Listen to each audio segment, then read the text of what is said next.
حضرت محمود غزنوی نے ایک دن فرمایا کہ میں حضرت خضر علیہ السلام کی زیارت کرنا چاہتا ہوں.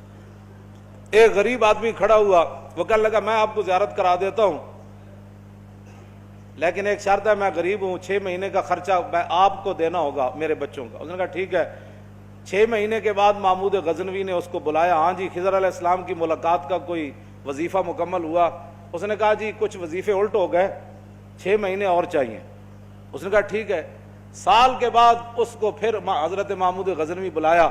فرمایا ہاں جی خضر علیہ السلام نہ کوئی میری ملاقات کا امکان پیدا ہویا, تسی وظیفے جو کر رہے ہو دریا دے کنارے. انہوں نے کہا جی میں کہاں, خضر علیہ السلام کہاں, میں نے تو آپ کے ساتھ جھوٹ بولا ہے, غریب آدمی تھا تو پیسے میرا روٹی پانی چل گیا 1 سال. تو محمود غزنوی کا مجلس لگی ہوئی تھی, ہزاروں لوگ موجود تھے, غوث بھی تھے, کتب بھی تھے, ابدال بھی تھے, محدث بھی تھے, مفسر بھی تھے. تو اس نے اپنے ایک وزیر کی طرف اشارہ کر کے کہا بتاؤ بھائی جو بادشاہ سے جھوٹ بولے اس کی کیا سزا ہے؟ وہ وزیر کہنے لگا کہ اس کو قتل کر دیا جائے. محمود غزنوی کے مجلس میں ایک نورانی چہرے والے بزرگ بیٹھے تھے, انہوں نے کہا بادشاہ سلامت, اس نے بالکل ٹھیک کہا. پھر اس نے ایک دوسرے وزیر سے پوچھا, اس نے کہا جی اس کی کیا سزا ہے جس نے بادشاہ سے داؤ بھی لگایا اور جھوٹ بھی بولا؟ اس نے کہا یہ گردن نہ اتاریں, یہ تو پھر جلدی مر جائے گا, اس پر کتے چھوڑے, یہاں تک کہ کتے ایسے نوچ نوچ کر کھائیں تاکہ اس کو پتہ چلے بادشاہ سے جھوٹ نہیں بولا جاتا. تو وہ بزرگ نورانی چہرے والے کہنے لگے بادشاہ سلامت, اس نے ٹھیک کہا. پھر اس نے حضرت ایاز کو کہا, ایک ہی صف میں کھڑے ہو گئے محمود و ایاز. حضرت ایاز کو کہا کہ ہاں جی آپ بتائیں. اس نے کہا بادشاہ سلامت, ایک غریب آدمی تھا, اس کے جھوٹ بولنے سے آپ کے وقار میں کوئی کمی نہیں آئی, اور 1 سال پیسے دینے سے آپ کے خزانے میں کوئی کمی نہیں ہے, یا آپ اس کو معاف کر دیں. وہ نورانی چہرے والا بزرگ کہنے لگا بادشاہ سلامت بالکل اس نے ٹھیک کہا.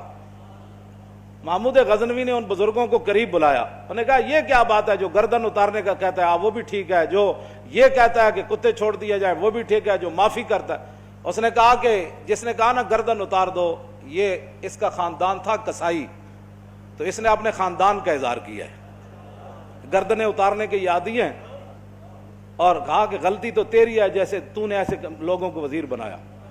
اس نے کہا جس نے کتوں کا کہا نا کتے چھوڑو, اس کے آباء و اجداد بادشاہوں کے کتے نہلایا کرتے تھے. اس نے اپنے خاندان کا اظہار کیا ہے, اس نے اپنی فطرت اپنے خون کا بتایا ہے, اور کہا کہ رہ گیا ایاز تو یہ سید ہے, اور سید کربلا میں لٹے بھی گئے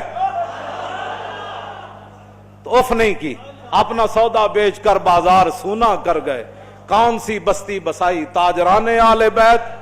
کیوں جی یہ سید ہے. جب یہ کہا نا یہ سید ہے تو محمود غزنوی کرسی پر کھڑا ہو گیا. وہ کہنے لگا ایاز تو نے آج تک بتایا ہی نہیں میں آل رسول ہوں, اتنا ظلم کیا تو نے بتایا ہی نہیں آج تک. تو حضرت ایاز فرمانے لگے کہ اچھا میرا راز ان بزرگوں نے کھولا تو میں بھی آپ کے سامنے ایک راز کھولنا چاہتا ہوں. انہوں نے کہا جی وہ کیا ہے؟ انہوں نے کہا یہ جو بزرگ ہے نا یہ خود حضرت خضر علیہ السلام.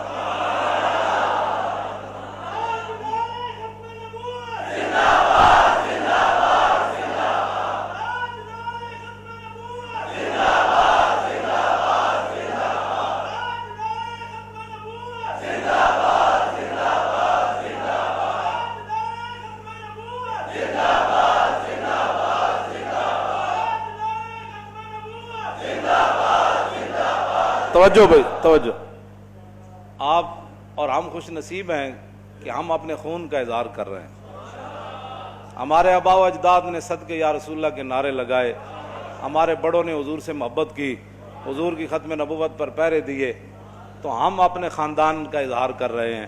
اور جن لوگوں کو یہ مسئلہ نہیں سمجھ آ رہا ہے وہ اپنے خاندان کا اظہار کر